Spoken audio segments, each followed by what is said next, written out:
ہمیشہ کوشش کرو کہ بد نسل سے تعلق نہ بناؤ، جب یہ ناراض ہوگا تو عزت پر وار کرے گا۔ جو کمزور سے ڈرتے ہیں وہ کبھی طاقتور کی پکڑ میں نہیں آتے۔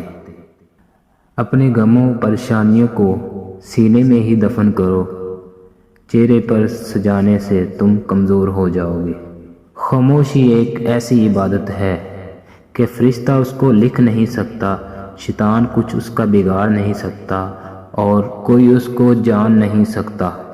رب کہتا ہے کہ کسی کو تکلیف دے کر مجھ سے اپنی خوشی کی دعا مت کرنا، لیکن کسی کو ایک پل خوشی دینے کے بعد اپنی تکلیف کی فکر مت کرنا۔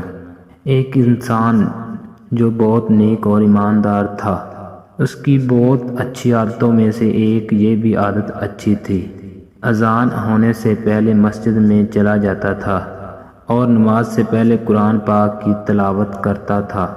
ایک دن وہ حسن محمود مسجد میں داخل ہوا، وضو کیا اور قرآن پاک پڑھنے لگا اور مسجد کے ایک کونے میں تلاوت کر رہا تھا تو اس نے دیکھا ایک چھوٹا سا بچہ مسجد میں داخل ہوا۔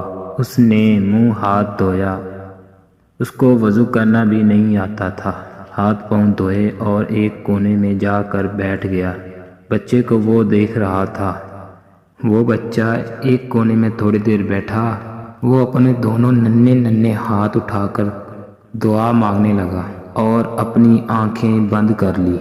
وہ شخص کہتا ہے کہ اس بچے کی دعا مانگنے کا انداز اتنا پیارا تھا کہ مجھ سے رہا نہیں گیا اور میں نے قرآن پاک بند کیا، اس کے قریب جا کر بیٹھ گیا اور بچہ دعا مانگ کر جیسے ہی اٹھا اور میں نے اس کو روکا اور اس کی حوصلہ افزائی کی اور اس کو اپنی جیب سے 100 روپے نکال کر دیے۔ وہ انکار کرنے لگا، مگر میں نے اس کی جیب میں ڈال دیے اور کہا کہ بیٹا آپ نے کیا دعا مانگی ہے، مجھے بتاؤ گے؟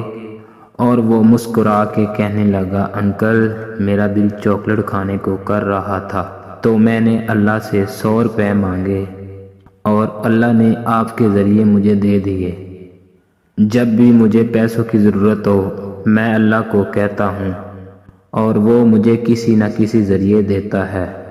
وہ یہ الفاظ کہہ کر بھاگ گیا۔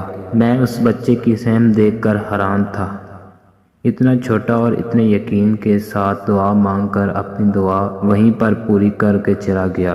اس کو کتنا یقین تھا وہ رب مجھے یہاں سے خالی نہیں لوٹائے گا۔